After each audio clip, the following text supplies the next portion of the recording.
Welcome back to the Explore ML series, everybody. This is session 2, Introduction to Neural Networks.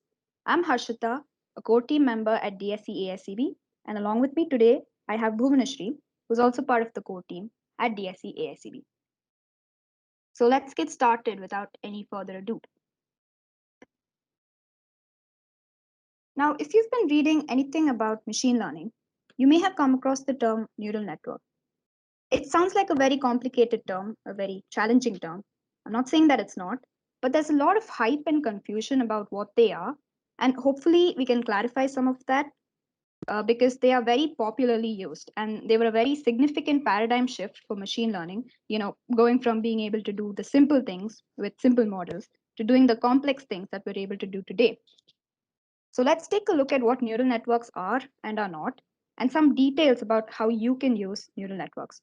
We'll also be looking into the general structure of neural networks and how variations in it can affect model performance. So to start off, I have this interesting video for you all to watch. Now I'll be playing it here and we'll have a discussion following this. But if you wish to watch it at your own pace, feel free to do so. You'll find the link to it in the chat window.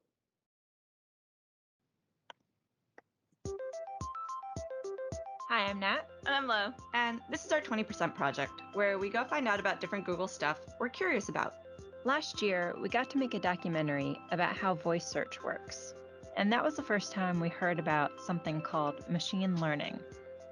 Since then, we've been kind of fascinated by it. So today, we're talking with Greg and Chris to learn more about it. How would you describe machine learning to someone? Well, there's a lot of problems it's really easy to solve with computers. Computers can go and simulate how galaxies move and how the courses of asteroids going and how close they're going to come to Earth. I could never hope to go and do that, but I can go and do this problem like recognizing that that's a tree, which is so much tremendously more difficult for a computer. It doesn't feel like intelligence to us because it's so effortless as a human being to do it, but for a computer, it's actually really hard. Because the real world is kind of messy and unpredictable at times. The strict logical rules that go into traditional programming just don't work. Instead of going and writing programs that solve the problem, we write programs that learn to solve the problem from examples. And it's this process of learning that allows them to improve over time and to actually be more clever than they would be if we wrote down a very rigid set of instructions for them to follow. Machine learning is in so many different things that we use today that it's kind of like this invisible magic ingredient. Phones with the ability to understand human speech. Machine translation, email spam filters. When you go to the ATM and you give a check and it can read the handwriting. Or a Photos app that can automatically organize your photos based on the things that you like to take photos of. Like, here are all my mountain photos, here are all my food photos. Here are all my dog photos. Here are all my feet photos. Everything from facial recognition to going and trying to recognize whether a particle is present in a particular collision at the LHC. Which we would just like to take a time out to say is that big tube in the ground over in Europe that smashes particles together at really fast speeds so that scientists can use that information to unlock the mysteries of the universe, among other cool things. Now back to our episode, because I am getting really dizzy doing this. Whew. Whew. So researchers and scientists are still experimenting and trying to find the best ways to teach computers how to learn. But a lot of the progress is coming from these algorithms that are based roughly on how the human brain works, and these are called artificial neural networks.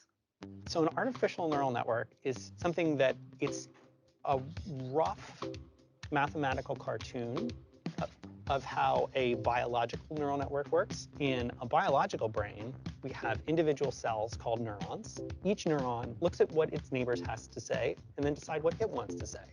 And in artificial neural networks, we have little mathematical functions. We put them in some organized structure, and then we say, okay, you guys all together, learn to do this task. We have lots of neural nets that are really great at going and recognizing, this is a cat, this is a dog, this is a frog, this is a mouse, this is a horse, this is a truck, and things like that.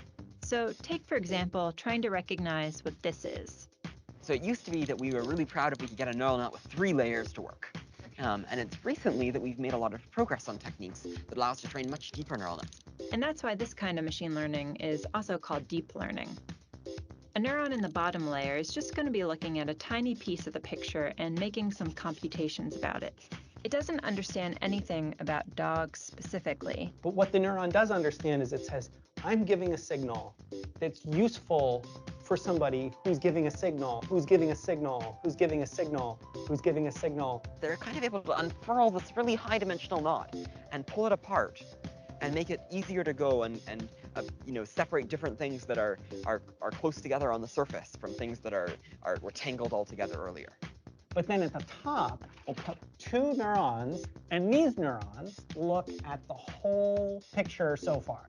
They're basically experts at making the final call, figuring out, oh, all the layers below me said these things, so I know that this is a dog, or at least I'm 92.4% sure that it's a dog, so it's basically a dog. And while there's been a whole lot of progress with teaching computers to learn, they're still much slower learners than we are, and they make mistakes that you and I wouldn't. So what I was working on is sort of trying to find a way to go and look at a neural net and ask, what does the neural net think the platonic ideal of a cat is, or the platonic ideal of a dog, or anything it can classify as? And suddenly you can go and ask, neural net, what do you think a cat looks like? And you get a picture of a cat. Or, neural net, what do you think a barbell looks like? So these weights. And it goes and it shows you a picture not only of a barbell, but of an arm attached to a barbell. So the model thought that the arms, it only learned what barbells were from looking at pictures of barbells, and they're often held by muscular weightlifters. And so it learned that there was, barbells have arms attached to them. It takes them a long time to learn. If you show it a picture of a school bus, when it's early in learning, the very next time you show it a picture of a school bus, it's only a little bit more likely to say school bus. It doesn't get it, even though that was the very last thing it saw. Whereas, you say to a kid, that's a filing cabinet. And then a second later you say, what's that? Yeah. He's not going to be like, shoe, right? Well, like, the more you describe this, the more I'm amazed by human beings. Yeah. The effect is like, wow, human beings are really amazing. We're really amazing learning machines.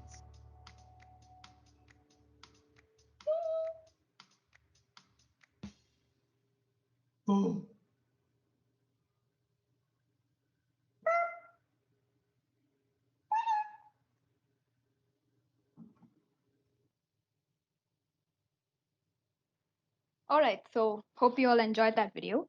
Now, I'd like to ask you, what do you think is a neural network? Feel free to unmute and speak up.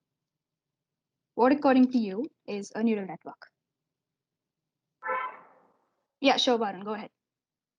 It's like a network of different mathematically programmed bits of code, and they look at if you have a some big thing, each program looks at some small thing, and together they all coordinate and then understand what the whole thing is. So it's like something like part by part learning.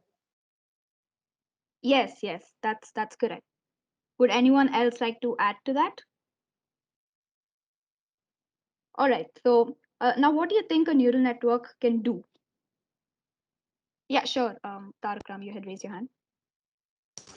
Yeah, neural network contains of different nodes which has some data in it, and these different nodes are connected to a network so that the data will be transferred and will be accordingly computed to get a final output.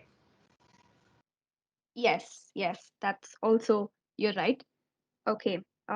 Now, what do you think was interesting or surprising from this video, from whatever you observed? Feel free to unmute and say the answer. That a computer takes much longer to learn than humans, and you need to code it in a way that it's as easy as you're teaching like a small kid or something. Yes, absolutely correct. All right. So let's talk a little more about the neural network. In short, it's nothing but a mathematical function that maps a given input to a desired output. So if you've taken previous lessons from Explore ML, you may have learned about classification, regression, etc. Now, it's easy to do simple things with the help of a simple model. Say you just have a bunch of dots in one of the quadrants of a Cartesian plane, and you want to draw a line between them and separate them and say that these dots belong to one particular category, whereas the others belong to another category. That can be done in a simple manner with the help of just one line, right? But as soon as you want to interpret complex data, more unstructured data, like an image or an audio, So for example, you want to determine whether an image is of a cat or of a dog. That's not easy. You cannot just draw a line in between and say that these images belong to that of a cat, whereas the others are of a dog, or everything with 2 ears is a cat, because dogs also have 2 ears.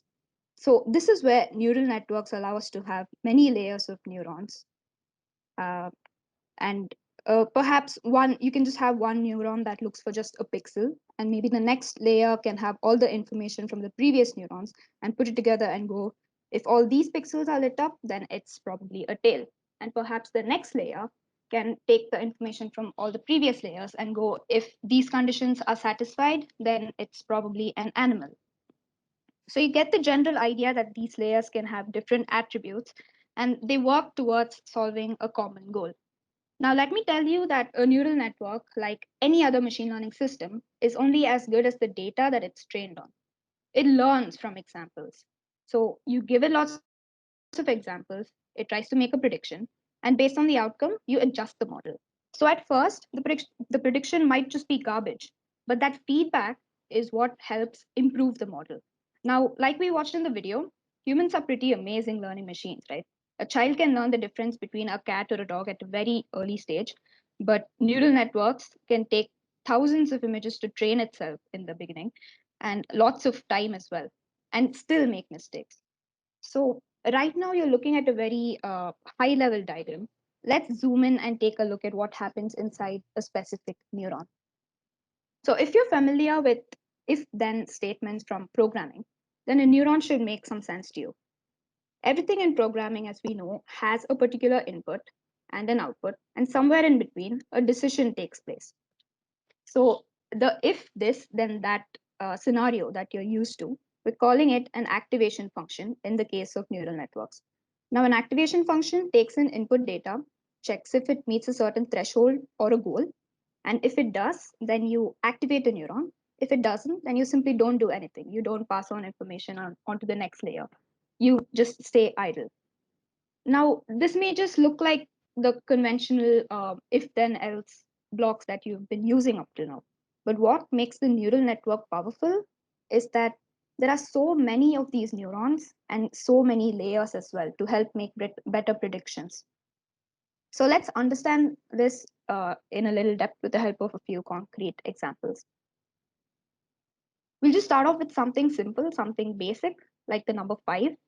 So here my input is the number 5, and my activation function says, if the number is less than 10, then activate the neuron. So in this case, 5 is lesser than 10, yes. So it would go ahead and activate this neuron.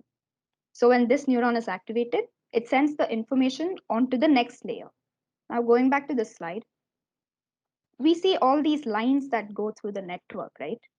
If you look carefully, not every neuron is being lit up.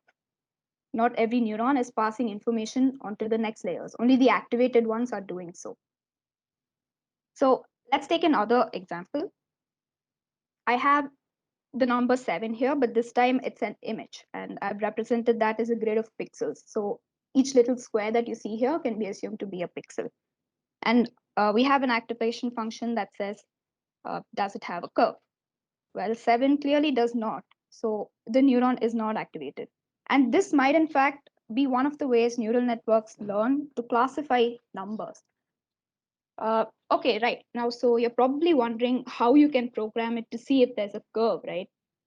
That could also be made up of different neurons. Again, let's get back to this slide to understand that. So maybe the has a curve condition could be the second or the third layer, can be any layer. So neural network can have any number of hidden layers or layers just in general. So, and the first layer could be something as simple as, is this pixel on or off? And then the information from that would be passed on to the next layer and so on. So finally, yeah, if you have the number 6, obviously it has a circle in it. It does have a curve. So naturally it activates the neuron. Now, yeah, we won't be going into this into too much detail. It's not necessary to know all the mathematics behind machine learning in order to use it, but we use the expressions here to reinforce the fact that machine learning is, at its core, a complex mathematical function that is simply trained to do well on a particular goal. Now, all I want you to see here is that there can be different activation functions. It can be as simple as what we saw before, lesser than 10, then do this, or if it does not satisfy the criteria, then do not activate the neuron. And it can also be something complicated like what you see on the screen here. Activation functions can be sigmoid or ReLU. Now, just remember that the goal of an activation function is to say, this is the threshold. So if it gets beyond this threshold, then let something happen. The sigmoid function, for example, what it basically says is that whatever the range of values are, squish them between 0 and 1. Now, this can be helpful for predictions. Like if you're 50% confident with something, then it's probably because the prediction lies somewhere here at 0.5. And if you're 70% confident, maybe it lies somewhere here. ReLU, on the other fact, rectified linear unit, is nothing but a piecewise linear function that will output the input that you give in directly if it's positive. Otherwise, it will simply give you a 0. All right, so we've talked about neurons, we've talked about activation functions. Now let's talk about layers too. A neural network can be comprised of many hidden layers. Just think of these as intermediate steps to finally get your output. Now, here again, we're trying to see if the image has a dog or a cat. And as you can see here, we have on the output side, we have a number of things in the output that it can be labeled as. So all these categories that you see here are known as labels. Let me clarify here that the neural network does not know what a cat or a dog is. It's only learning to do what we want it to do based on feedback and the kind of patterns or insights it detects. So when you're training a neural network, you are effectively guiding it towards making the right decision. Now, how do you think it does that? How do you think it learns from feedback? Neural networks are loosely modeled after the biological brain. The connection between neurons can be strengthened or weakened using what we call weights or biases. So, for example, when a dog receives a treat for retrieving a ball or a stick, say, it is more likely to do that again, right? Because it received positive feedback. So, you give the neural network examples of what you want to train it on, and then you grade it based on how it performs. So, if we want it to classify this image as a Labrador retriever, but it ends up saying that it's a tennis ball, we'd say no, that is not right. So we feed in more examples so that it can learn to classify the image correctly. So weights and biases allow a neural network to learn what pathways work for a certain task and what do not. They bias the network to use those pathways again. Now, this makes the network more efficient and effective at making predictions. All right, let me go over this again in a slightly different manner. This image here shows what a neural network has learned to focus on. So we spoke earlier about how years would not be a very helpful attribute to see if the image is of a dog or of a cat, right? So we tell the network, don't focus on years, which is why you see the lines here may be thinner. But some of these lines are thicker, as you can see on the top here.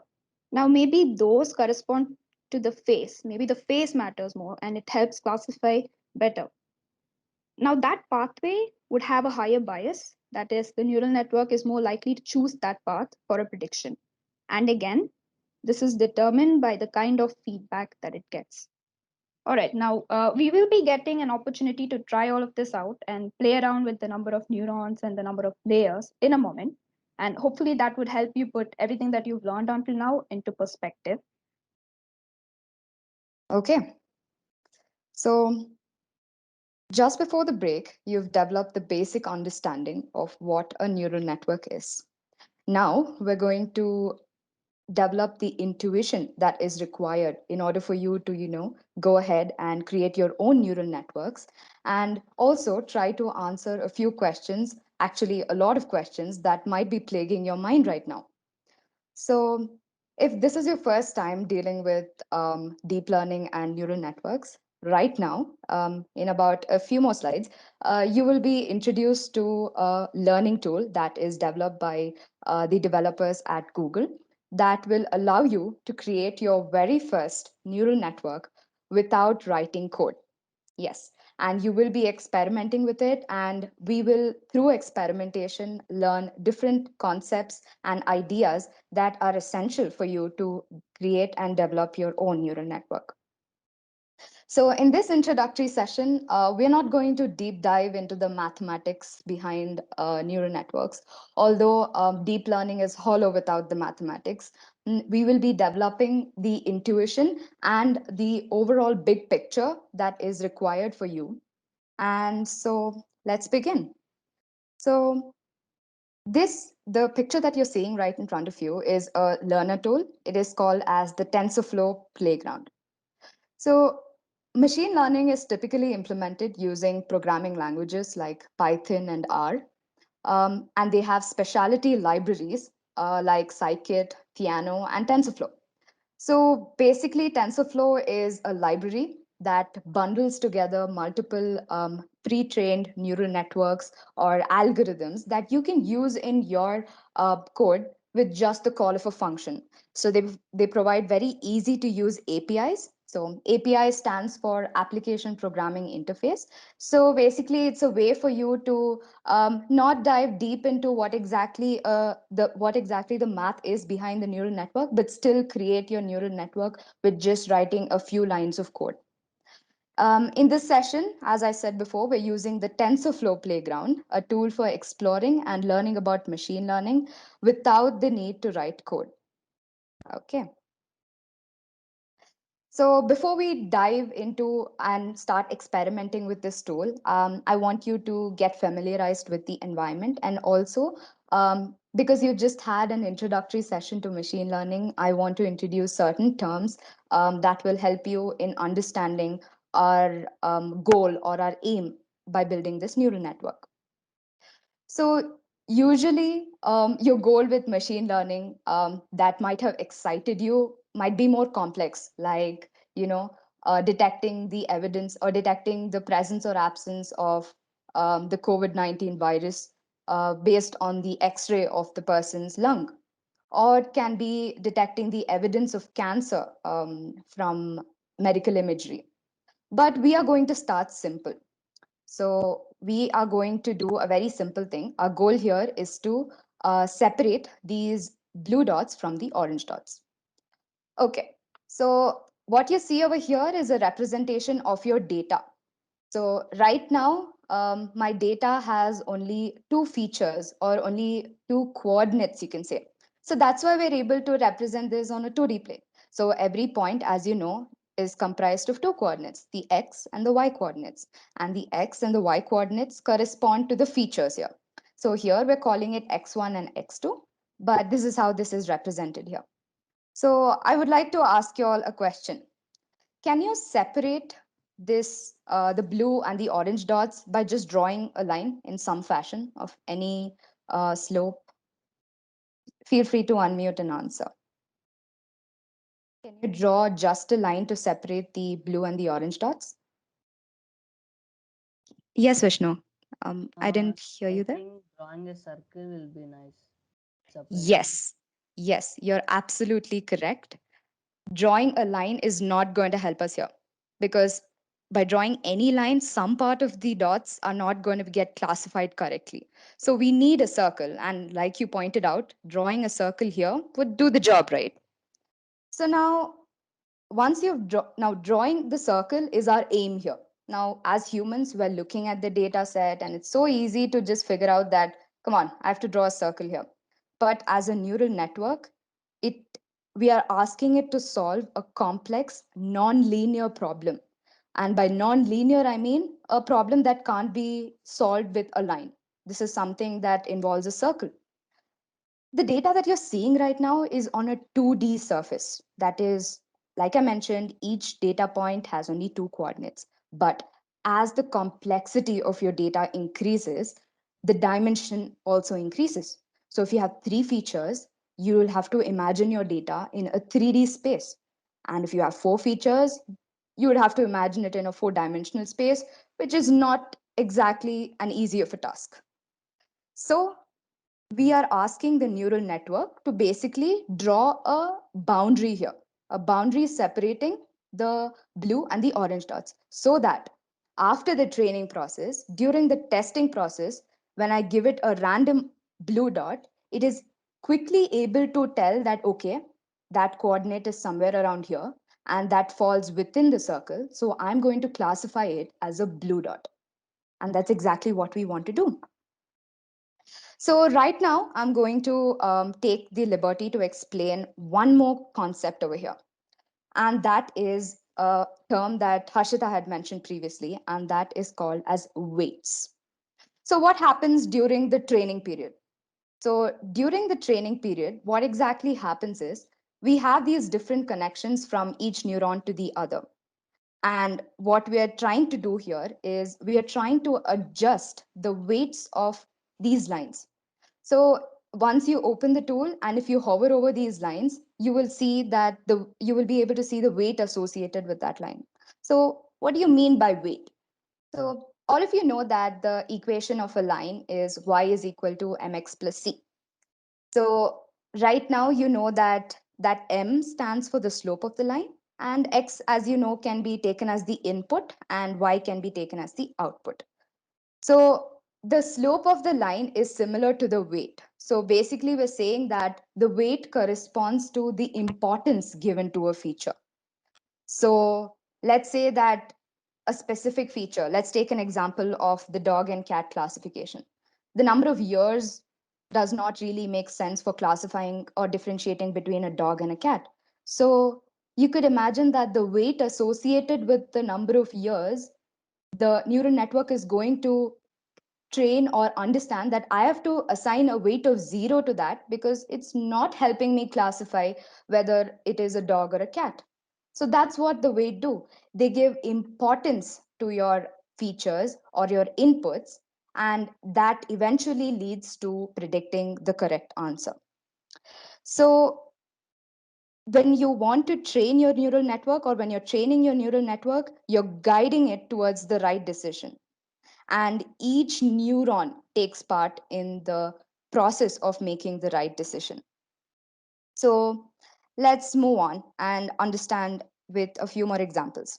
So over here on the left hand side, in this learning tool, you have the features on the left hand side. So in your actual output, your features might correspond to, let's say, depending upon your application. So if you're trying to classify between a dog and a cat, here the features would be things like size, color, length of the tail, maybe. And let's look at another example. So classifying between numbers. So you could look at features such as number of curves, number of lines, and so on. And another example is, let's say you're trying to give video recommendations. So something that you see in YouTube. So what would be your features there? Your features could be the video topic, the number of views, the creator of the video the user has watched previously, and so on. Another familiar example that you were introduced to in the previous session, predicting the price of a house. That's pretty simple, right? Your features would be location, the number of bedrooms, the size of the property, and so on. Okay, now we've come to the most intriguing and the most confusing part of the neural network, that is the structure. So everything. So in a previous few slides, you had known that the overall structure, you have an input layer, the output layer, and the hidden layers. In this tool, they're including the output layer also as a part of the hidden layer. So you can do the same as well. But usually the layers between the input and the output layer are classified as the hidden layer. So this is where the complex patterns in the data are discovered. So permutations of the featured data is tested on how well it separates the data. And then the outcome is graded, and this is known as loss. So something over here. So initially, what happens is we assign random weights and biases to our neural network, to each input. So as you can see, there is two lines going into this neuron. So there is a weight associated and weight and bias associated with each of these lines. Initially, we assign it randomly, and then we first ask it to make a prediction. and then it makes a random prediction, and we be like, okay, that's wrong, this is not the prediction I wanted, and so you measure the error. And after measuring the error, you do something called as back propagation. Okay, listen carefully, guys. This is a very important concept, and you will be encountering this word when you read further about neural networks. So what happens in back propagation? Now your neural network has achieved some kind of an error. It's not done what you wanted to do. So then you back propagate or move backwards. So from the output layer, you go to the next innermost layer and you play a blame game.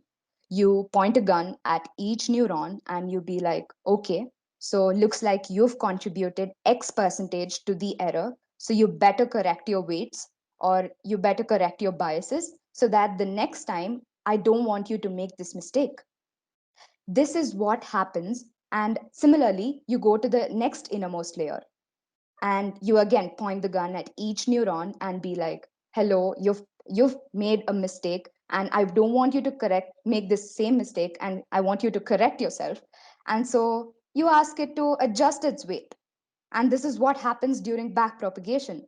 And this is what the feedback is doing. You know you have an error, and so you go correct the weights and biases so that the next time I'm shown the same example, I don't make the same mistake. So let's move on and understand and solve a few more questions related to neural networks. The fundamental rule with neural networks is that you have to try through experimentation and iteration. So if you are going to a specific machine learning expert and you go to another machine learning expert, they're not going to tell you what the right number of hidden layers or what the right number of neurons per layer is required. So let's say, for example, you have an application at mind. So you're maybe trying to classify between the different breeds of a dog. And you go to a deep learning expert and be like, okay, I have this task in mind. Tell me the number of hidden layers, the number of layers, and tell me the number of neurons that I should have in order to achieve the result. They're not going to give you an answer like, okay, take 10 hidden layers, each having 100 neurons each, and you will achieve your result. No, they're not going to tell you an answer like that. They maybe push you towards the right answer based on their experimentation, but they're never going to give you an answer like that because machine learning and deep learning is non-deterministic. That is, something that works for me is not going to work for you. But what I mean through experimentation is smart experimentation. We have over 100 papers and deep learning researchers working every day and coming up with outputs every day. And what we can learn from them is what worked for them. What worked for them might even work for us, but it might not also work for us. So only through experimentation will we find out what works for us. Okay, so now that you've understood a few of the terms, and I think I've answered one important question, that is, how do I determine the number of hidden layers? Or what is good for your model? Is having more number of neurons or more number of layers good for your model? And so we'll explore further. But before that, I want you to head over to the link for the tool. It's called as the Neural Network Playground. The link will be posted in the chat box. And I want you to play around with it. There are multiple things that you can do with it. Um, you should land up in the page with the tasks. So we have 3 exercises, each with tasks. Ideally, you should land up on this page, or you could even search on Google and you will get the website without the tasks. You can do either. And I'm going to give you like around 5 minutes. So you can experiment with it. Right now, I haven't introduced any of what these terms mean, but you do know what the features are. You know what happens, how you can increase the number of hidden layers. You could even increase the number of neurons. So 5 minutes, go there and explore on your own. And I want you to come back with insights of your own. All right. I think we can resume back and continue our exploration of the neural network playground. So before we go over there, I want to hear from you. What did you guys try out and what did you learn? Or what did you observe? Feel free to unmute yourselves. The test data in the right side, training data percentage, that will increase the density of the plots. That's one thing I observed. Okay, the test is increasing the density of the plots. You mean changing the data set? No, there's this thing called in data column. There's this thing called Mm. training data percentage. So when Yes. we increase that, Yeah. the number of points on the output are increasing. Nice. And what do you know what the difference between training and testing is? No, Okay, cool. We will cover that right now. yeah. Okay. Anyone else? What did you explore? What did you conclude? Feel free to unmute yourselves. Can I? Yeah, sure. Go ahead. Like when I increase the noise bar, I could observe that the orange dots are combining with the blue dots. Yes. And what do you think is the reason, or from the actual definition of noise, what do you think is the reason for that? Can I? Yeah, sure. Is I Supreet think having problems with unmuting yourself? No, no, no. Like, Okay. I Okay. think that it's based on the principle of entropy, like how much randomness in the system. Yes, Like more noise is there, more randomness of the dots. you're right. So noise is more to model the real world scenario. So if you put your noise at zero, okay, let me show you here. So this left hand side is for determining what your input to your neural network is. So right now my noise is at zero. So let me take another example. Okay, I'll take this example. Right now my noise is at zero, and you can see that there's a very clear demarcation between the blue and the orange region. But as I start increasing the noise, you see that they start merging together, and kind of it's more difficult. So this is just to give your model a more real representation of how data is in the real world. So yeah, and it's all right to say you don't know the answer, it's or you're not sure of it. So okay, Tarak Ram, yes, go ahead. Yeah, from this we can get to know that as on we are increasing the hidden layers Hmm? and the neurons which we are taking less number in the upcoming layers, the loss we are getting is very much lower. So you can see over here the loss, what I am getting is 0.67 if I am using 3 hidden layers. Okay. But when I am using two hidden layers, like 2 hidden layers with more number of nodes, it is giving a less loss. But as on increasing with hidden layers, I am getting less loss than what with the neurons with more hidden layers.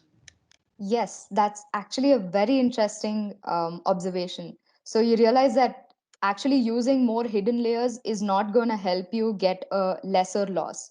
That's what you want to achieve, right? And the fact that you have observed that, now you're going to remember that. And so when you're going to model your actual neural network, you're going to use this conclusion. So yeah, thanks for that observation, Tarakram. Yes, we have Darun. Yes, Darun. Yeah, what I observed is every time we change the neuron or features, you're not going to get the desired output. We must spend a lot of time in researching it so to get an output. Yes, you're right. You're absolutely right. You need to spend time experimenting it.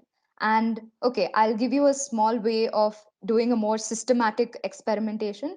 So, if you want to achieve, if you don't know how a specific parameter is affecting your neural network's output, change only that. Keep everything else constant and change only that and observe increasing or decreasing it, how it affects your model. And it will be a more smarter way to do your experimentation. So yeah, thanks for that, Darun.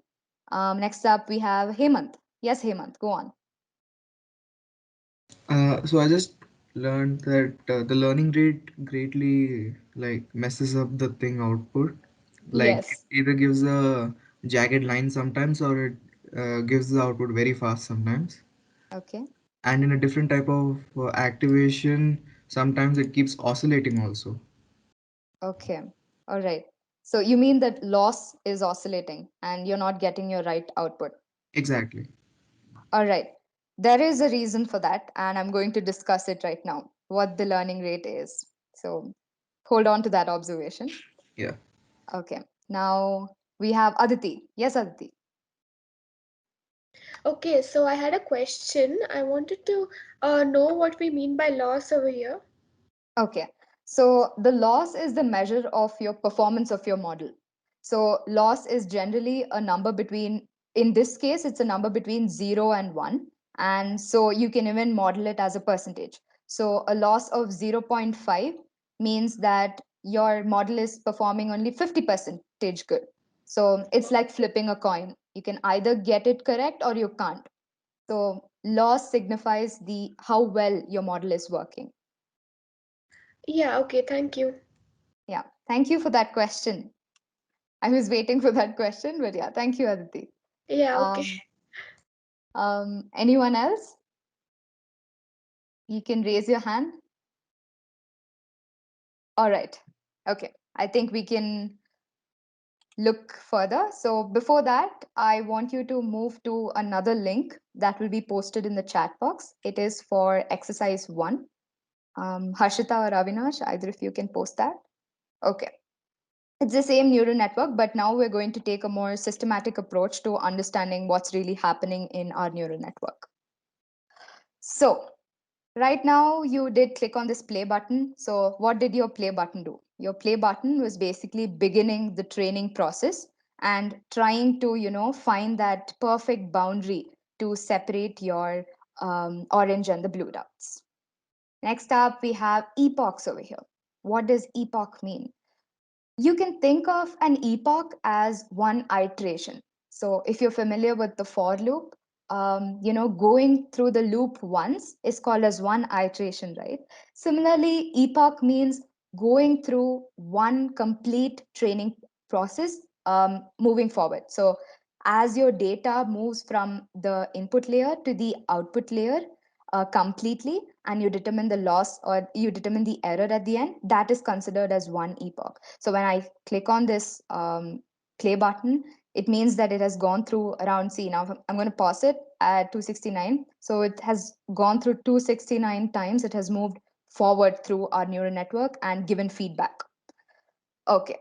Then let's look at learning rate. What is learning rate do? I think Hemant mentioned that when he increased the learning rate to a very big number, he was getting a jagged line here. So let's try doing that. Um, I'm not getting a jagged line, but clearly my model is performing very bad. I'm getting a loss of 0.9, which is almost as bad. But what happens when you increase the learning rate or when you decrease?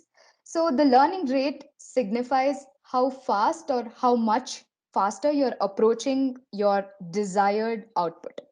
So what is my desired output here? I want to minimize my error or I want to minimize my loss. And minimizing is related to a field of mathematics called as optimization. So optimization is nothing but, say, I think all of you might have dealt with this problem in 12th grade. You have x number of ingredient A, y number of ingredient B. How would you use those ingredients in such a way that you can minimize your cost? So that is called as optimization. Here, what are we optimizing? We want to minimize our loss. And for minimizing that loss, we have many algorithms or optimization algorithms. And one such famous algorithm is called as stochastic gradient descent. It's okay if you haven't heard about it or you don't have any idea, but I'll give you the overall picture on what it is. So, this algorithm basically tries to achieve the minimum error by adjusting or giving feedback or insights about the different errors and the weights that you have in your neural network. So depending upon our how our optimization algorithm is doing, we will adjust our weights and biases accordingly. So you can think of the learning rate as the step length that you're taking, or how fast or slow you're approaching your desired output. So in the real world scenario, you can imagine that you want to reach your house, okay? And let's say that you're only a few centimeters away from your house. Let's say you're at your doorstep and just a few centimeters away. And your aim is to just keep your leg on exactly the doorstep. So you want to keep your leg such that half of your foot is outside and half of your foot is inside. Now, when you're just a few centimeters away, you would want to move your leg you want to move your leg very slowly, right? You just move it a small distance by a few centimeters and keep it. But imagine you take a huge step. You're not going to achieve that. You're going to go somewhere else and you would have to backtrack again. So the learning rate is exactly that. How much and how fast you're approaching your desired output. So when I have a learning rate of, say, a 10, it's equivalent to saying that, okay, when I am going near my house, no matter how far or how close I am to the doorstep, I'm going to take 10 feet long steps. Imagine the number of times you'll have to backtrack to exactly put your foot on the to put your foot on the doorstep. That's exactly why increasing the learning rate gave you a jagged out test loss, because it was going trying to go back and forth, trying to get to the optimum solution to separate the blue and the orange dots. Okay. Now, before we move on to the next understanding what activation is, I want you to do attempt task 1. I hope all of you are on this link. So let's see what task 1 is. The model as given combines our two input features into a single neuron. Will this model learn any non-linearities? And you know what non-linearities mean. Anything apart from a line separating the blue and the orange dot is a non-linearity. So go ahead and just run the model as it is without changing any of these parameters and see if you're able to, achieve a non-linear, boundary to separate the blue and the orange dots. So once you're done with task 1, feel free to unmute and tell me what you find. Okay, so Vignesh says that no boundary was achieved essentially. All right, so you weren't able to achieve an appropriate boundary. Okay, Varun says no as well. Okay, why is that? If we actually, the reason for that is the activation. So right now our activation is set to linear. That is, you can only learn. Setting the activation to linear means that you can only achieve a linear boundary between the orange and the blue dots. So maybe it's in this fashion right now, but you can get it with different slopes. So changing this activation function to something else like the ReLU or the hyperbolic tangent will let you, it's a nonlinear function. So it's going to help you to get a boundary that is nonlinear. So if you go ahead and change this activation to ReLU, I think you were introduced to this in the first half of the session. So ReLU stands for rectified linear unit. So this activation function, when you apply it, what happens is, in each neuron, the input is first passed through the, after combining the inputs from x1 and x2. Over here in this neuron, the input is then fed into this function and then it is given out as an output. So this small change will help you get or achieve a non-linear boundary separating the blue and the orange dots. Okay, let's see what task 2 has in store. Try increasing the number of neurons in the hidden layer from 1 to 2, and also try changing from a linear activation to non-linear activation like ReLU. Can you create a model that can learn non-linearities, or can it model the data effectively? So you can go try out the same model with ReLU and you can set your learning rate to somewhere around 0.01. I think that would be a good learning rate. So decreasing the learning rate to something very small is you're going to decrease the time it takes for you to reach the optimum value. So you can keep it at around 0.01, and you can figure out how better your model is performing right now.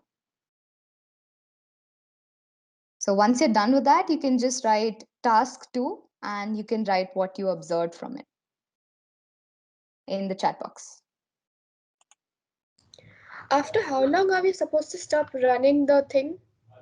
Okay, so when you see that your test loss is not changing significantly, or it's not decreasing or increasing, you know that it has reached a plateau. That's when you stop it. So it means that Okay. your model is not improving further. So you stop it, and then you can change another parameter and see how it works. Yeah, okay, thank you. So that means the graph gets, I mean, there's no slopes in the graph, it's just a plain graph? Yeah, it's going to be a straight line. It's just going to be parallel to your x-axis. That means Yeah, there's no change. Yes. okay. What does a test loss of 0.0 mean? Okay. So your data is before you train your model, you split your data into training and testing. So training is basically the examples that you show your neural network, and that is during the training phase. So you teach it. You be like, okay, so this is a cat, this is a dog. So learn it. And for testing, you show it something that it has never seen before, or something that has never seen in the training. So that's when that's called as the testing phase. So it does not know the correct answer. So right there you would see the training loss and the testing loss. So training loss is the loss that was achieved by your model during the training phase, and testing is the loss that was achieved during the testing phase, that is by showing it data that it has never seen before. Did that answer your question, Hemant? And if both of them become zero, what does that mean? The loss is zero is an ideal condition. It means that your model is performing absolutely perfectly, and it's also it means it's working very well, but it's highly unlikely that you'll achieve that result, because nothing is perfect, and you would what you should be aiming for is a loss less than around 20% or less than 17%. Okay, because here I mean, using this Hmm. thing, we keep getting zero now and then. Yeah. Is it constant though? Like, do you Yeah, get the same? Hmm. yeah. Training loss is 0. Okay. Why do you think the training loss is zero? As you said, it achieved a perfect model. Yeah, during the training phase. But have you achieved a test loss of zero so far? Yeah, both are zero. Test loss is also almost 0. It is 0.001. For me, it is zero, like proper zero. Okay, all right. Put a screenshot of that model. Like, let's see what all parameters you set, because clearly that worked perfectly and you're getting a test loss and training loss is zero. Okay, so Tarak Ram has completed task 2. We can classify the yellow one and the blue one easily since the activation function is nonlinear. Very nice. Um, yeah, thank you, Daivan, for answering that question. The epochs do run infinitely until you stop it to. But when you write your code, you can set a maximum limit to your epoch. I've given the screenshot. Yeah. Okay, you changed your data set. Okay. Try increasing, you set your noise to almost zero, which makes it very easy for your neural network to, achieve that test and training loss of zero. Because Okay. as you can see, your model is pretty much easy, right? And it's clearly demarcated the orange and the blue region. So increase the noise and then try out. What's the ideal like noise value?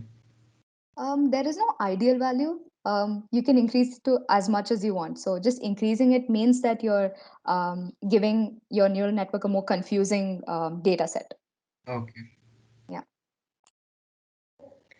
Does the number of epochs tell about how good the model is? No, it doesn't. But it just means that your model has gone through so many training iterations. So It means that obviously, in order to achieve a good result, you need to make it go through multiple iterations of the training phase. Um, so you would want it to run for quite a number of times before you conclude that, okay, so my loss is not changing, so I better stop I better stop the training and change something else to see. Oh, okay, okay. Okay. Yeah, noise seems to change the value. Yes. Okay, so Varun. What about the oscillation of the losses? Like I reached with the tan h, no, not tan h. With the ReLU, I reached 0.23, no, 0.22 something, the test loss, but now I'm at 0.252. Okay, what was the difference between the two cases? There's no difference, just I've kept the epochs running. Okay, so you aren't seeing much of a difference even though the training is moving on, right? No, it's increasing instead of decreasing the loss. Oh, okay. So that means that your model is highly confused. Right now, you're giving it multiple inputs. And so try decreasing the number of maybe the hidden layers, or try decreasing the number of neurons. So when you give it too much of freedom to experiment with, and you give it freedom by the number of neurons and the number of layers, um, it becomes confused after a point. And that's what's Hmm. happening there. And I observed something else. Initially, my training loss was higher than my test loss, but now my training loss is more lesser than the test loss. Yes, usually you would observe that the training loss will be less as compared to the test loss. That's because you've trained it. So let's say you train it on 10 examples. For testing the loss, you would test it with just two or three. So there's like a 70-30 split. So training, it has already seen those examples. So we expect the loss to be less, or we expect the error to be less because it has already acquainted itself with those examples. And only during the testing phase, that's when it's the real test. That is, you're showing it something that it hasn't seen before. So it's more likely that the testing loss is higher as compared to the training loss. But why was the training loss initially more than the test loss which I got? It might have been the example. So, like I said, while testing it, the loss is determined using different examples. So it depends upon the selection of the examples also. It's not that you're choosing all your data points to determine the loss at any particular time. Only a portion of it is chosen to determine the loss and what you're seeing on screen. And that's why it was more. Again, I'd like to reinstate that deep learning, especially neural networks, are non-deterministic. Something that you might achieve, someone else won't achieve it. And you can only come up with possible explanations of why that's happening. Yeah, it's because it's random. So the other Yes, person, like even if I just reset my model just now, I won't get the same answer that I'm getting right now. yes, I you're already correct. tried that. Yeah, Yeah, it's like it's randomized. yes. Okay, so I think we can move on to the next task. So So task 3 and 4, again, I'll just make sure that you understand the tasks, and then you can go ahead and try it out and tell me what you get. So I think we finished 3. Try increasing the number of neurons in the hidden layer from 2 to 3. Using a non-linear activation like ReLU, can it model the data effectively? And how model quality vary from run to run? And by model quality over here, we mean, again, the loss. The test loss is what you should be looking at. And task 4, continue experimenting by adding or removing hidden layers and neurons per layer. Also, feel free to change the learning rates, regularization, and other learning settings. What is the smallest number of neurons and layers you can use to give the test loss of 0.177 or lower? Right now, I'll tell you something that you should keep in mind while designing your neural networks. See, right now I have the liberty to increase the number of hidden layers to as much as I want. Okay, so it's letting me only to do up to 6, and I can increase the number of neurons to as much as I want. So let's say I go to 8 in each neuron.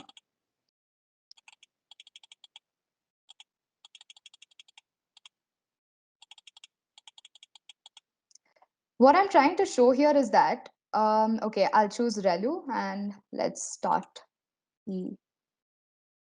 Okay, so it looks like it's trying to classify almost correctly. So we've reached a test loss of about 0.85. Okay, now I'm going to pause this here. So if you hover over the neurons over here, it's actually a representation of what it's trying to learn. Now, adding so many number of neurons and hidden layers is going to do one thing, and that is increase your computational requirements. It's going to, even if you try it out in your system right now, this very extensive neural network, um, my laptop just heated up. My RAM was heating up right now because this neural network is running in your very own browser. So you are increasing your computational power to actually solve a very simple problem, when this can actually be achieved by lesser number of hidden layers and lesser number of neurons. And let's look at what these neurons are doing. So this is a representation of what the neuron is trying to do. And as you can see, there are neurons that are white. So what do they indicate? They indicate that they're actually not learning anything, or they're not able to contribute something significant to the determination of the final output. And then we see neurons that are very similar. So can you see this neuron and this neuron? They're focusing on almost the same area. And we have so many white neurons which are actually not doing anything. And we have multiple neurons that are trying to say or observe the same exact pattern. So this is a waste of computational power. So one thing that you should keep in mind while creating or designing your neural network is that you want to optimize on space, and by doing that on computational power, time and space. So by doing that, you ensure that you get your most optimum result with as less resources as possible.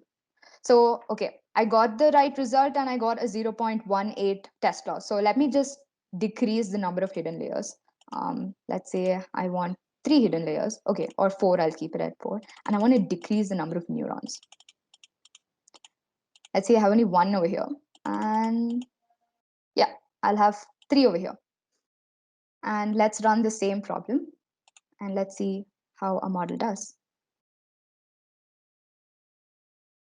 Okay, what did you observe? The test loss is, we're achieving the same thing, actually a better model, a better test loss as compared to the previous case when I was using numerous number of hidden layers and neurons per layer. So this is something I want you to keep in mind. Increasing the number of hidden layers or neurons is going to give you your result, but at the cost of what is what you should focus on. So go ahead, try out the other tasks as well, and you can put in your results or observations in the chat box. And right now, if you have any doubts, feel free to unmute and ask them. Is an ideal test loss possible when it's zero? Is it possible? Yes, it is possible, but in real world data, it's not as easy to achieve that, because you do have quite a lot of randomness associated with it. So it's an ideal case, but as you can see in your model that you're experimenting with, you can put the noise to 0 and achieve that test loss. So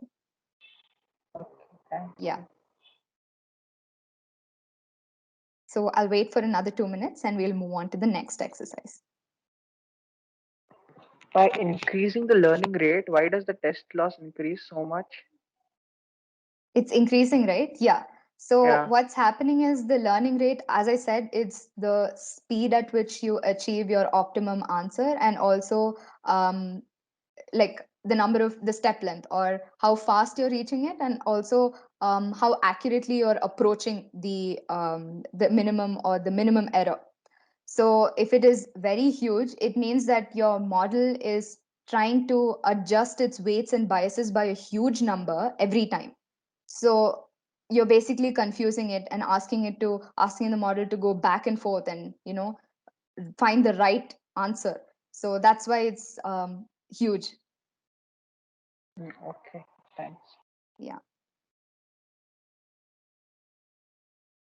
Okay, Supreet has asked a question. Test loss greater than training loss, what does this indicate? Like I mentioned, training is done, training, whatever examples that you use during the training, your model has already seen it. And so while testing it on the data set from the training part, it's going to, or it already knows those answers, and it is trained to, identify those examples. So the loss in the training period is going to be less. But in the test case, that's the real test, when you're showing it examples that it has never seen before and asking it to classify it correctly. And that's why the test loss is usually greater as compared to the training loss, because it has not been acquainted with the examples in the testing period. Hello. Yes. Yes, Tarakam. Bonus trick, can you explain how regularization and regularization rate depends, how it works on the data, Okay. how it varies? Yes, sure. So the regularization, so it's kind of out of the scope of this introductory course, but I will answer your question. So the regularization effects, it's for keeping a check and balance on the coefficients and the weights and biases. So it's usually an extra term that is added to your error equation. And what it helps to do is, when you have steep differences between your training, between the information that you're testing it on, you ensure that you are able to achieve the same result in a more smooth fashion, instead of moving back and forth and trying to achieve the result through a very jagged manner. You try to achieve the result in a more better manner. So adding the regularization just acts as a check and balance on your coefficients and your weights. Yeah, okay, fine. Yeah. Thanks. Yeah. What is exactly this training data percentage? Okay. So I think in the previous session, in one of the videos, we had mentioned, or it was mentioned, that the data set that you have, or on which you train your neural network, is usually split. And that is the training data and the testing data. So that training data split is nothing but the amount of data that you're going to use for training the model, and the rest of the data will be used in testing the model. So you don't show the test data to the neural network, but you do show the training data to the neural network while training it. That's the percentage. So usually the right percentage, or the most used popular percentage, is 70 and 30. So 70 for training and 30 for testing. Again, the more examples you show your neural network, the more ideal it is. Hello. Yes, Supreet. Can you just repeat what a noise is? Because I didn't Noise. really get the point. Okay, sure. I'll illustrate that. So I'll go on to the neural network playground and I'll choose this spiral. Right now, I'm going to keep the noise at 0. And as you can see, this is a learning tool that was developed for you to understand the working. So right now, the data set we want is in the form of a spiral. So we want to, draw a boundary such that I want to separate the blue and the orange dots. But don't you think that this is very easy? That is, it's perfect as a spiral, because we're not going to get data, real world data, that's going to look like this, where always you're going to have a perfect boundary separating the two. So increasing the noise actually distorts this spiral. So as you can see, I'm increasing the noise. I'm at noise 15, 20, 30, 40, 45, and now 50. As compared to the early state, this is very, very different, because you're introducing randomness. Because while testing, it's not going to be guaranteed that your the data point that you get is going to be exactly along the spiral. So this noise just helps to model the real world scenario better by telling that I can have randomness in my data. So if you increase the noise and train your model on that, that's much more better, because you're asking your neural network to adapt itself to the real world scenario where you have randomness in data. So that's exactly what noise does. Okay, thank you. Got it. Okay, so we'll move on to the next exercise. So if you're in the the playground exercises, and you could just scroll down to move to the next exercise. And yeah, the answers to the tasks are given, but again, the answers are specific to the person who created this website. You could say they're not right answers, but they just point you in the right direction. You might have observed something else, so don't worry if your answer or your conclusion doesn't match these answers. So the second part of the exercise, neural network initialization. So there are two tasks in this. Let me just go through each task so that I can make sure that you understand the question before trying it out. Task one, run the model as given 4 or 5 times. Before each trial, hit the reset the network button to get a new random initialization. The reset network button is the circular reset arrow just to the left of the play button. So this one right here. Let each trial run for at least 500 steps to ensure convergence. What do I mean by 500 steps? It means epochs. And ensure convergence. Convergence means arriving at your desired output. Or you could say when your test loss becomes stagnant, you could say that your model has converged or it's not going to get better than that. Then, but what we are aiming for is an ideal convergence that separates the blue and the orange dots. What shape does each model output converge to? So these are questions that you need to explore. What does this say about the role of initialization in non-convex optimization? So like I said before, I mentioned an algorithm called as the gradient descent algorithm. The gradient descent algorithm comes under the category of convex optimization. And if this is new to you, and if you're in your first year, these terms will definitely alien to you. But I can discuss this at the end of the session. But for the others who are familiar with convex and non-convex optimization, just keep in mind that in when you have a convex function and you're trying to optimize it, say find the minimum or the maximum, you're always going to achieve the global minimum or the global maximum. Actually, I think even the first years can understand this. I think in your 12th grade, you would have learned about you know different functions, local minimum, local maximum, and so on. So if you have a function or a convex function, what happens is in that function, no matter how you find, if you try to minimize it and try to find the point at which it reaches its minimum, that point is always going to be the global minimum, irrespective of how you approach it. So you're not going to achieve a local minimum, say. Even the local minimum is the global minimum, and that's a property of the convex problem. So if this just went over your head, it's okay. You can skip this. But for the others, the second, third, and the fourth years who know about convex and non-convex optimization, you know what this does. So for task 2, try making the model slightly more complex by adding a layer and a couple of extra nodes. Repeat the trials from task 1. Does this add any additional stability to your results? Okay, so this is the time for you to experiment. I'll again wait for another 2 minutes. So in this specific page, you can just scroll down and first try it out over here. I'll wait for another 2 minutes. I have another question. I forgot to ask this before. Yeah, sure. In these lines, what does it indicate that it's getting thick? I know you explained it, but I didn't quite follow it. You mean the weights, the ones connecting the different neurons? Yeah. The weights, Okay. like Okay. So each line, so every input, so yeah, here. So in this neuron, we have 3 lines coming out of it. What I mean by line is basically the output of this neuron is going to be fed into all these 3 neurons. And before it is fed into the neuron, it is going to be multiplied by the weight of this line. So right now it's minus 0.20. So before it is fed into this neuron, it's going to be multiplied by minus 0.20 and then fed into this neuron. So that's what is indicated by weight.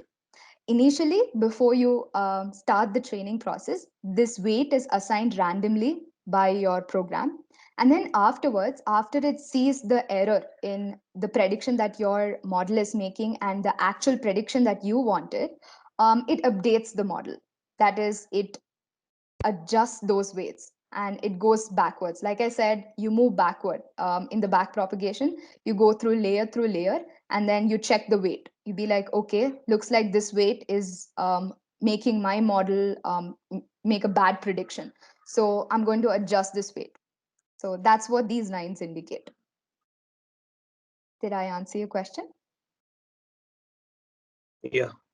Okay. Also, there'll be other APIs and models in which like we have more customizable, right? It's more customizable, right? This is like Yes. not really customizable. Yes, you're absolutely right. So when you're writing code, the customization, the power of customization is yours. So TensorFlow is one such famous TensorFlow is one such famous framework in which you can customize and try out different types of model parameters. So here you have restrictions because it's a learning tool and you're just starting out, and so that's why you're having these restrictions. Okay, thank you. Yeah. So hope you've tried out task 1 and task 2. Yeah, we're at our final 2 tasks for the day. And after this, we will have another fun model or another fun learning tool that you can play with. So let's go over this one. So right over here, I'd want to introduce a concept here called as feature crosses. So on the left-hand side, as you had been trying out earlier, we have features that is X1 and X2, right? But right now you can see that there are extra features that you can select and feed into your network. So you're seeing X1 square, you're seeing X2 square, X1, X2, sine of X1 and sine of X2. Now, what are these and why do you need them? Well, the idea is there are going to be times when you're not going to be able to achieve or understand a few nuances or patterns by just the absolute input like x1 and x2, and sometimes combining those inputs and squaring them or passing them through a function and then feeding it into your network will help your network identify better results or better patterns. Let me give you an example. So we had this data set. Oh yeah, it's here. We had this data set. I'm going to put the noise to 0 so it's easy for you to visualize. So we had to separate the blue and the orange dots over here. And you can see that it's in a somewhat quadrant manner, right? So you can think of this blue as in the first quadrant, the orange in the second, the blue again in the third, and the orange in the fourth. Right now, if I just give an x1 and x2, it's trying to differentiate or draw a boundary by combining this vertical and horizontal line. But imagine I give it one more information, that is this one, that is x1, x2. We know that x1, x2, when you multiply, you're going to be positive when you're in the first quadrant, and it's again going to be positive when both x1, x2 are negative, that is in the third quadrant. So isn't that a wonderful thing? Because now when you feed this into your network, it's going to be so easy for your network to identify that, okay, so clearly when x1 and x2 are positive, I'm in my blue region, and when I'm negative, I'm in my orange region. So this is how feature crosses. So these are the features, and this is a cross. That is a combination of both the features is going to help your neural network understand and better model a boundary between those two. So do try out these 2 exercises. We'll wait for another 2 minutes. And okay. And if you have any doubts or clarifications, you can feel free to unmute yourself or drop them in the chat box. Shravan Prasad, you've put in your screenshot. That's actually wonderful. You've achieved a test loss and training loss of 0, and you've been able to separate the blue and the orange dots pretty well. Try changing your the number of hidden layers or the number of neurons to achieve a similar result. Okay, we have someone raising their hand. Okay, no one. Could you please clarify the hidden layers part? Okay, so you didn't understand about hidden layers? Like Not really didn't understand. I mean, I understood, but I just wanted like a better clarification. Yeah, sure. So Okay. basically, the hidden layer is a layer between your input layer and your output layer. And it just helps facilitate your model to try different combinations of your input features. So if you input from the input layer, the data moving forward into the hidden layer is going to try out different combinations and see what, how, and why it affects your model. And similarly, once you finally get your error, you can come back and adjust your weights for your hidden layer. So basically, it's again a combination of, or it's a collection of neurons that's going to help you achieve better freedom or give your neural network freedom to experiment with different combinations to achieve your desired result. You can have zero hidden layers and still achieve a result, but again, increasing the number of neurons or increasing the number of hidden layers is going to give a degree of freedom, or it's going to give freedom to your neural network to experiment with different combinations of the input to achieve your desired output. Oh, okay. So hidden layers are just combinations of neurons? Yeah, it's a collection of neurons. So if you can see, Yeah. it's represented as a vertical line, right? It has each of the neurons one below the other. So that's one hidden layer. Okay, okay. Yes. Thank you. Yeah. All right. I think we can conclude this exercise, but feel free if you haven't completed any task or would like to experiment more, feel free to go ahead and check it out. And while you're at that website, this is actually from the machine learning crash course that is provided by Google. So it's a completely free course. Feel free to check it out. They have video explanations as well. And the playground exercise is from this crash course. So feel free to check that out as well. Now, moving on, I'm going to be introducing you to another very interesting model or a learning tool, you could say. So it is called as the Teachable Machine. Now is the fun part. So all of you know that the neural networks are something that is created by us. So it is only as good as the training data or the training you give it. So it does come with its own limitations. And right now we're going to experiment with that and try how you can confuse your neural network. And we have a learning tool for that. So Harshita or Avinash, you can put the link for the learning tool in the in the chat box. So once you head over there, I'm going to give you a quick demo of how this works. So again, you're not going to write any line of code, but you're going to experiment with it. So the Teachable Machine, once you reach the website, you can just click on Get Started. And you get to select what kind of a project you're doing. So right now, the existing projects, you have an image project. That is, you can train a model to classify between different images.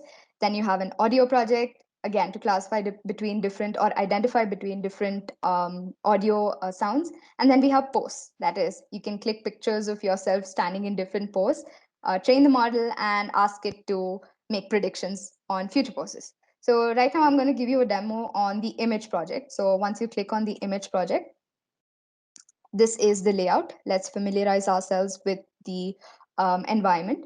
So this is the training sample. So this is where you provide your examples for your neural network.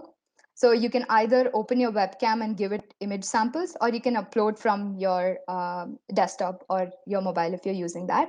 And you can give it classes. So let me give you an example. I already have a model that is open. So what I did was I turned on my webcam and I took multiple pictures of me holding a zero or nothing. So as you can see, I was not holding anything and I took multiple pictures. So 89. And then I also took pictures of my hand holding up a zero. And then I have another class of me holding up a one. Different poses. I try to take as many pictures as possible. And see, I've changed the pose as well and I've taken pictures. And I've held up a two. So this is our training data, and you can change the name of your class over here. So this is 0, this is a 1, and this is a 2. And then you can, with just the click of a button, you can train your model and you can have it perform whatever and have it perform however you want. That is for classifying between 0, 1, and 2. You can switch on your webcam and try out. So I'll give you a quick example over here. So let me switch on my webcam. Okay, cool. Hi, everyone. So right now I've trained my model and I've just shown it examples of 0, 1, and 2. And over here, this is the result. So as you can see, right now I'm not holding up anything. So that's why it's saying that it's 0 for sure. So if I hold up 0 again, it's saying 0 again. But now, if I'm going to change it to a 1, you can see that it's predicting, or the model is like, okay, 100% I know that this is a 1. Let's say I hold up a 2. It's being confused, but let's see. Yeah. So right now, it's able to identify a 2 as well. But what I want you to do is find ways of confusing the model. So we have trained it only on 0, 1, and 2. Let's see how we can confuse this model. So let's say I hold up a 3. Okay, it still thinks it's a 2. 4, still a 2. 5, still a 2. I'm going to do something here. I just closed my fingers and it's predicting that it's a 1. So this is one way of confusing your model. You can show it something that wasn't a part of your training phase, and you can confuse the model. So right now, me just holding out my hand is thinking it's a 2, and it's really confused. As you can see, it's trying to figure out, is this a 0 or is this a 2? I'm confused. This is exactly what it means.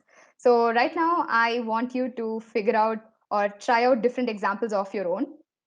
So you can try out with different examples. So this is just an example, 0, 1, and 2. You can maybe hold out letters, say U, O, A. You can add in how many ever you want. And just make sure that you have enough number of image samples. And yeah, go ahead and play with it. And let me know, how did you confuse your model? And you could, and anyone, if you can even share your screen and show us what you did.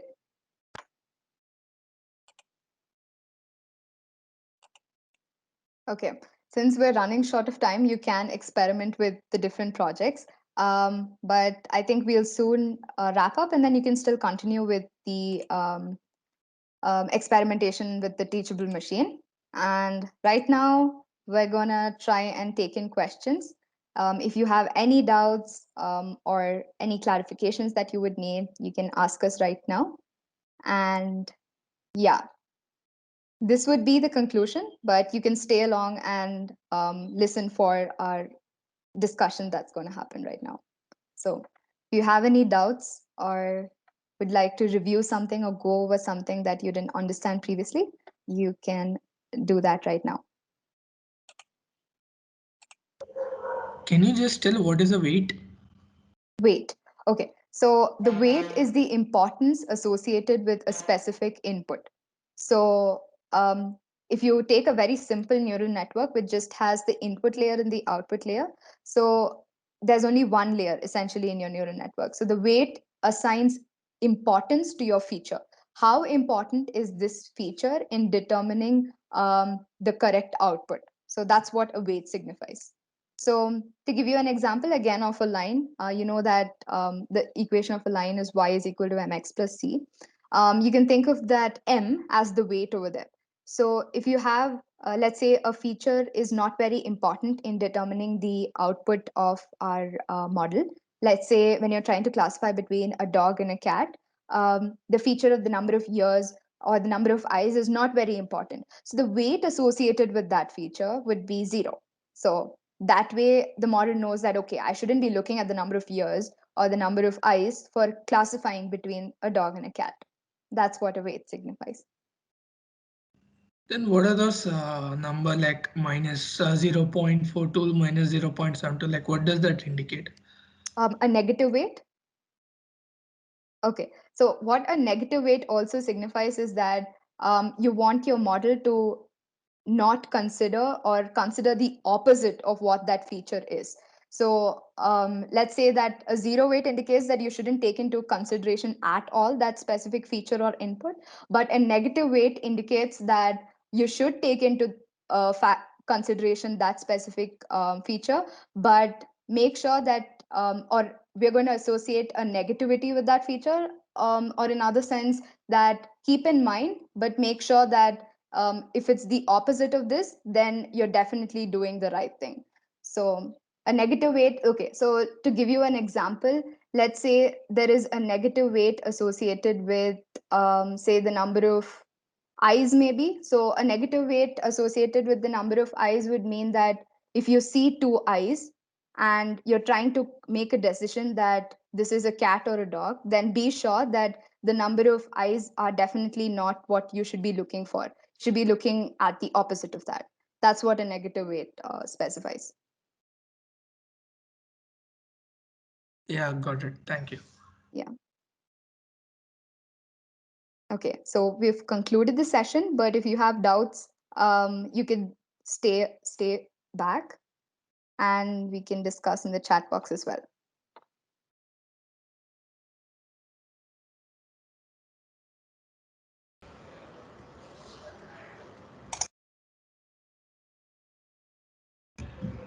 Hey, so I have a question. It's not really related to the subject or anything as such, but when we're using, I hope I'm audible. Yes, Vignesh, you're audible. Go on. Yeah. So when we are using a particular tool, let's say a teachable model itself, Yes. so is it actually using my local computer's power or is it using a virtual machine? It's not using a virtual machine. It's running on your browser. So, but these simplifications in the, especially with image classification, there's a lot of parameters that you need to simplify so that you get the right output. Some of that is modeled with writing as efficient code as possible. So that's how it's running on your machine and still being so fast. Right. Got it. Got it. Thank you. Yeah. From what I've seen, I think these things like Google Colab and all this, these all run on the cloud, right? Yeah, They Google don't really Colab. use our machine because Yeah. some of the models which we test out, it's not possible to test out in the regular computers which we use. Yes. Like, So because this is a teachable machine, or it's something it's a learning tool, that's why it's running on your system, and it's pretty much simple. You don't have much flexibility, nor can you introduce a lot of different variations to it. So that's why it's simple enough to run on your machine. However, for Google Colab, yes, TensorFlow does run on a virtual machine, and that's how you're able to write code and run code on Google Colab. Hey, could you define TensorFlow once again? Okay, yeah, sure. So, Aditi, so you know that there are you familiar with Python or any programming language as such? Oh, yes, I am. And have you used functions? Yeah, we have used functions. Okay, so what does functions do? Like they just provide this level of abstraction, right? So Correct. yeah, so if you want to do or run like say 10 lines of code or run a very difficult set of steps to achieve a result, you put it all into a function, you dump it in the function, but in your code, you just call that function, right? Yes, yes. Yeah. So this is exactly what TensorFlow is. So it is a collection of such functions that you can use in your own code to create neural networks. So to create a layer, you just have to call one function. You just have to call one function, specify the number of nodes, and yeah, you have a layer there. So just with the call of a function, TensorFlow, yeah, so it's basically a bundle of all of these functions and models and algorithms that you can call with just a function. So, Oh, yeah, thank you.